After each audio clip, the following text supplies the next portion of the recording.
This is the Elite Entrepreneurs Podcast, where we teach you the proven methods to grow your seven-figure business to 10 million and beyond. Please welcome your host, Brett Gilliland.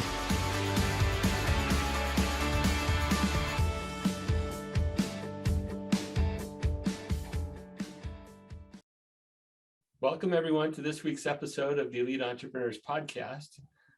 It's actually been a little while since I have had an interview.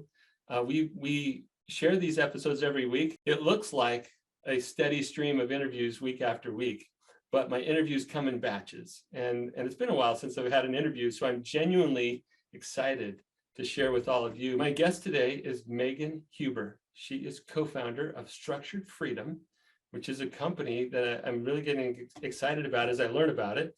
Megan, you and your husband and team find ways to help people move their business forward, find new levels of freedom with their business. And it's super exciting. Please tell us a little bit more about your business, and then we'll jump into some lessons for our audience that you have to share. Awesome. Thanks for having me. I'm excited for us to geek out, like we were talking about earlier, on these incredible topics. So yes, my husband and I have a company, Structured Freedom, and I am the business strategist side of our company. So I primarily work with mostly women entrepreneurs who are running multiple six level businesses, even into the seven figures. And when they're transitioning into that next level, what they need to be focusing on becomes about systems and processes and leadership and team and optimizing their client delivery and optimizing their client experience. So those are the areas that I focus on with my clients so that their business is sustainable. They have processes and systems and SOPs that are duplicatable, and we're helping them remove themselves from being the business into running the business, so that they can also live a really great life. We don't want to create a business that's reducing our quality of life. We want to run a business that is enhancing our quality of life, which is why so many of us join businesses in the first place or run them, start them. It's for a different level of freedom and to have more choice. I love that, Megan. And you said several things in there that you're right, we could just geek out on for hours. In the time that we have, though, I'm going to grab onto something you said.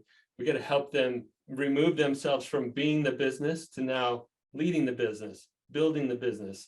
And I may have butchered what you said, but it was close to that. And I've seen that, you've seen that. Entrepreneurs get so entangled in the business itself that they have a hard time separating from it and learning how to give the business a life of its own, separate from the business owner. What have you seen in that area, and how do you help people get out of that mode of just being stuck in the business? So I think for most of us, especially if we have a business that is service-based, and I work with other service-based entrepreneurs, not product-based usually. We were the business in the beginning because we were selling ourselves. Yeah. So whether it was selling a consulting service, a web design service, graphic design, coaching, there's all the rage of experts and coaches and consultants and gurus online. Well, we were all selling ourselves in the beginning, and honestly, we were selling a lot of our time. So whatever service we were selling, it required our time to deliver it. And look, you can build a great business that way. You can get to 500K. I mean, I did it. I got to about 500K a year, and it was predominantly me providing the service. If you got the right price points, you can manage that. But you quickly realize, okay, I've kind of positioned myself and my company that you're getting me.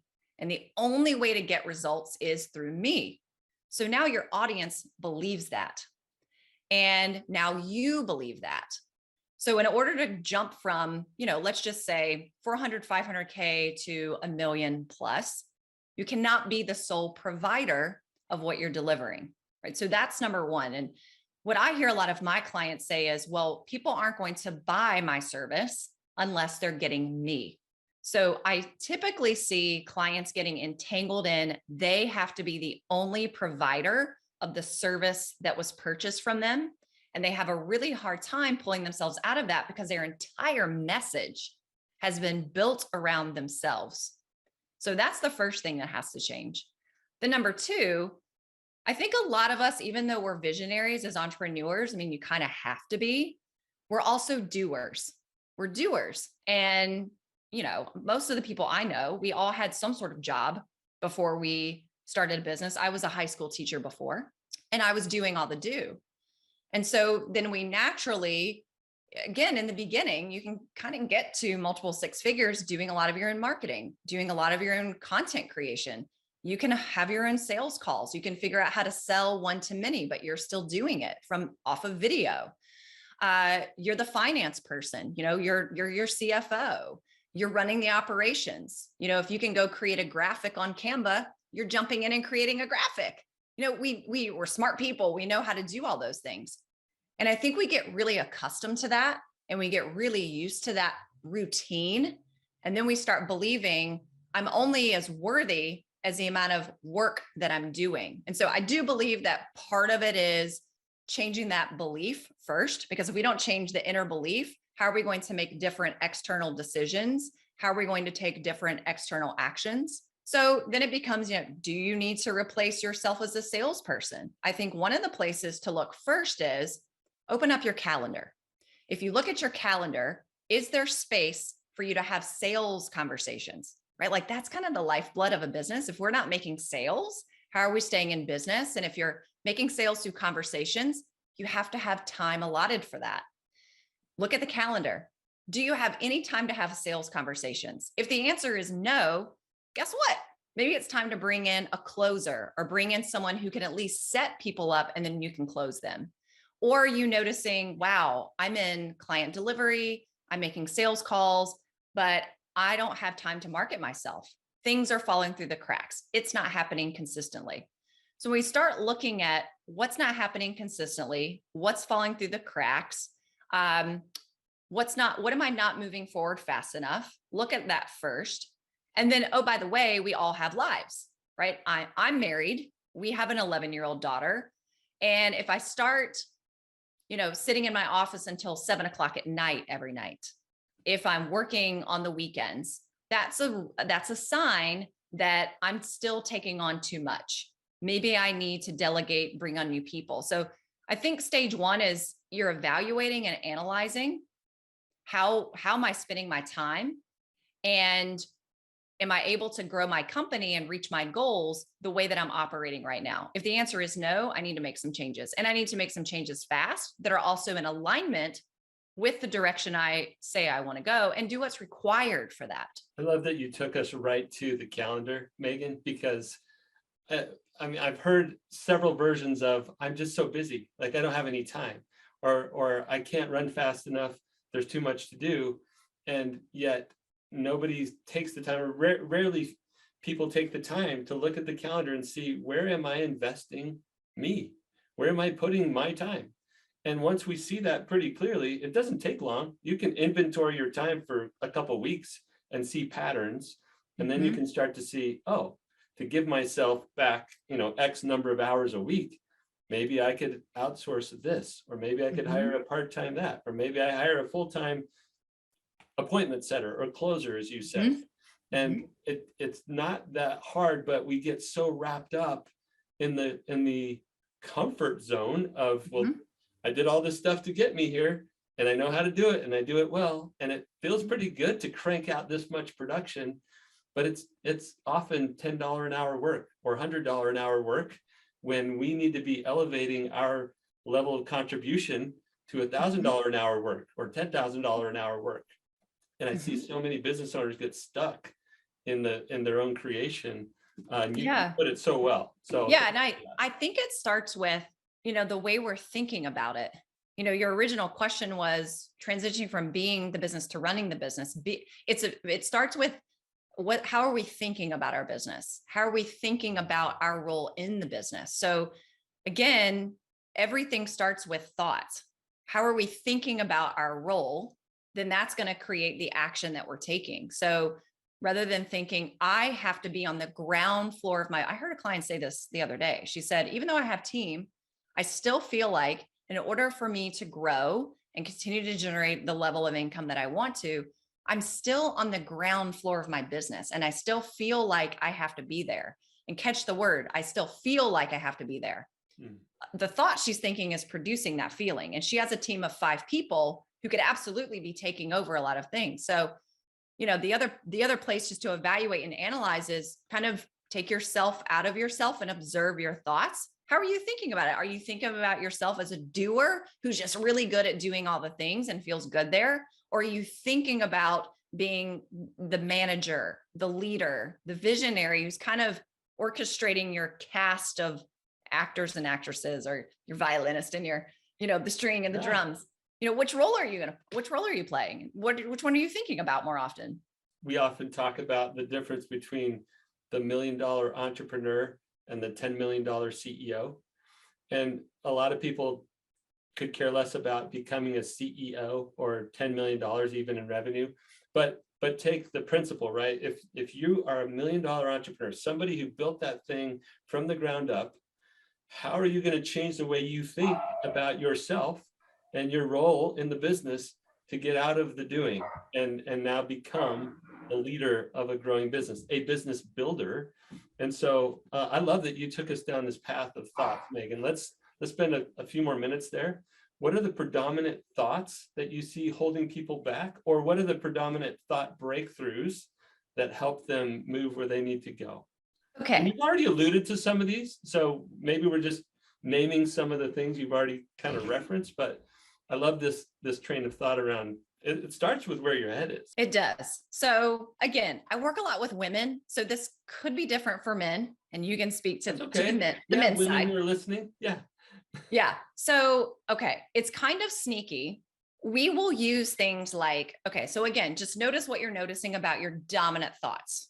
There's not that many. Once you've worked with a lot of people, you kind of hear the same thing. So if I hear a client, or if you're listening to this and you're hearing yourself, and you're always defaulting to, when you're learning something new, or you're in a coaching program, or you're working with a consultant and they're guiding you to hire team, or they're guiding you to change up an operation, and you say, this is really overwhelming.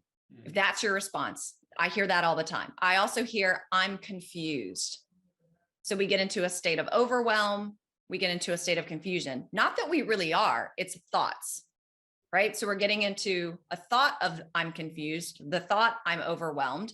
The other one that a lot of, again, women I see default to is, I don't know. I don't know enough to do this. Or you ask them a question and the answer is, well, I don't know. So there's like this lack of clarity. I also hear, again, from women, because they're, when you're growing your company like that, a lot of it, yes, processes and systems, that has to be there, but ultimately it's your leadership. And so I'll hear, I'm just not a good leader. I don't know how to lead people. So there's that I don't know again. So I don't know, I'm confused, I'm overwhelmed. It's very sneaky. We all develop our excuse, our reason, that thought. Every single one of us has one of those, and we default to it. The sneaky part is what I've identified in clients. I went through this myself. It's a form of allowing ourselves to continue to hide and play small. And I'll give you an example of how I see this play out with clients. So one of the things that happens to a lot of people when they've been in business, they're beyond the early stage. What got us there financially and operationally, like we said, has to change to get to the next level. Sometimes the other thing that has to change is you've outgrown the clients that you were working with at that level. You've grown, you've evolved, you've outgrown them, and you want to work with a higher level client. I had a session with a client of mine right before we jumped on to record this. She has an agency, a branding agency, and she knows she wants to be working with name brands, household brands, but she's not right now. And when I listen to her dialogue, it's frustration with team. It's I'm confused about what to do. I'm overwhelmed with what to do. Okay, well, as long as that's still your story, then we're not going to make any decisions or changes that are going to get you to the household name brand that you can really serve. So as long as she keeps saying that same story and she has the same behaviors, it allows her to hide. Yeah. Because look, the minute that you start working with a higher caliber client, the minute that you start bringing on a team, guess what? You can't hide behind them anymore, because they're confident, they're empowered, they're powerful, and they'll call you out, not because they're mean, but they have a different level of expectation.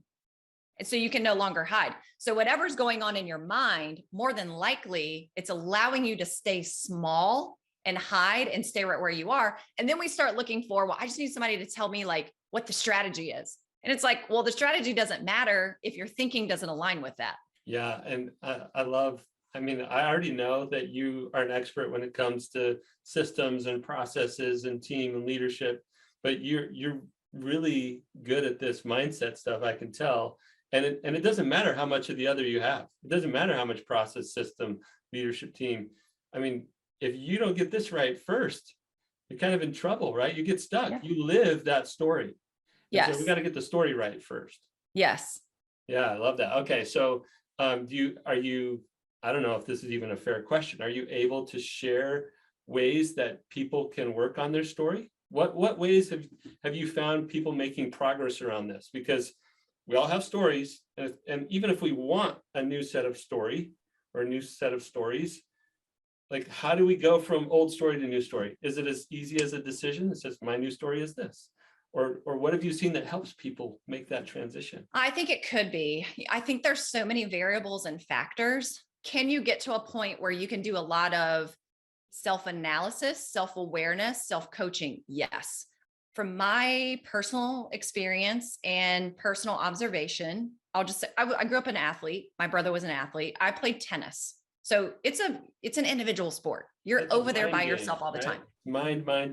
Yes. So everything is as a kid, you learn how to self-coach, you learn how to self-talk so that you can win. Obviously, you're not playing competitively unless you want to win, right? So, I do think if you were in some sort of environment like that, starting at a young age, whether it was sports or it was something else, I think it's a little easier to be able to do that.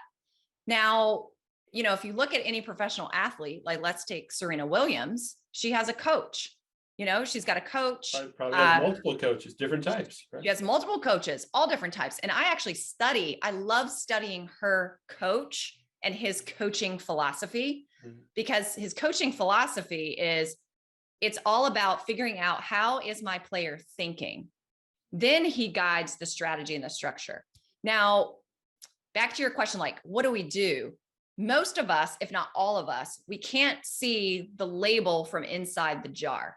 So usually it takes an outside person to talk us through it, to point things out, to ask us questions that we aren't naturally or normally asking ourselves.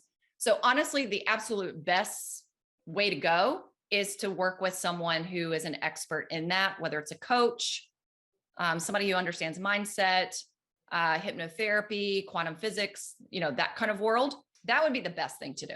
All right. I love that. I love your analogy of you can't see the label from inside the jar.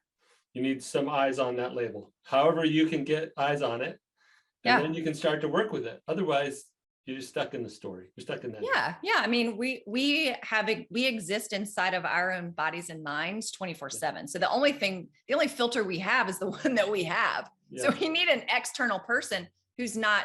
I think here's the piece that I think is important to say. It's why we have business coaches. It's why we hire consultants. It's the same thing with the mindset. You want somebody who's unemotionally attached, right? We're emotionally attached to our story, to our thoughts. We're emotionally attached to our clients and our businesses. So you want to bring someone in who's not emotionally attached, right? So that they can see things that we can't see because of where we're coming from. So well said. Okay. I wish we could carry on and on and on, Megan. You clearly have spent a lot of time with a lot of clients in this space. I've noticed again and again the patterns, and you have too. We talked about this before the call. The patterns over years and hundreds and thousands of businesses that we've touched. Even if your business is unique and your business model is unique and your industry, whatever, right? Like I hear the unique word used a lot, saying, I don't know if you get my situation. Like you get the situation, because I could tell you've been there, you've seen it.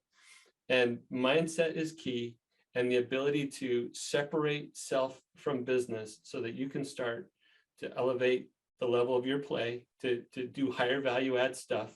Those are the things I heard you say today that I hope everyone heard you say today, because that's where it starts. So thank you so much for being gracious with your time and all of your great experience and sharing with our listeners these great nuggets that you shared today. Yeah, thanks for having me. All right. So if people want to learn more about you, your business, connect with you on social, what's the best way for people to do that, Megan? Yeah. So one place that's easy. Go to my website, www.meganjohnsonhuber.com. I have a podcast. You can listen to my podcast right there. It's called Built to Last. Hear my voice a little bit more. That would be the best place to go. All right. MeganJohnsonHuber.com. Check out the podcast, but there's ways to link there and to other things. So thank you so much for being our guest today. If you had started with that Built to Last comment, our conversation would have went a whole nother direction today, but we'll save that for another time. Maybe round two. Round two. Yep. Thank you, everyone, for listening. We'll keep bringing great guests like Megan to the show each week so that you can learn the things that you have to figure out to keep growing once you get past that 7-figure mark. All right, everybody share, like, review, do all those things so that we can help as many 7-figure business owners as possible with their 7-figure growth journey. And we'll see you next time.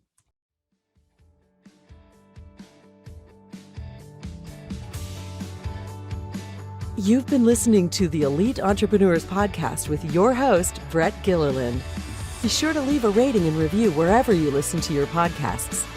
You may also want to visit our website, eliteentrepreneurspodcast.com, to find additional resources to grow your business from 7 figures to 10 million and beyond.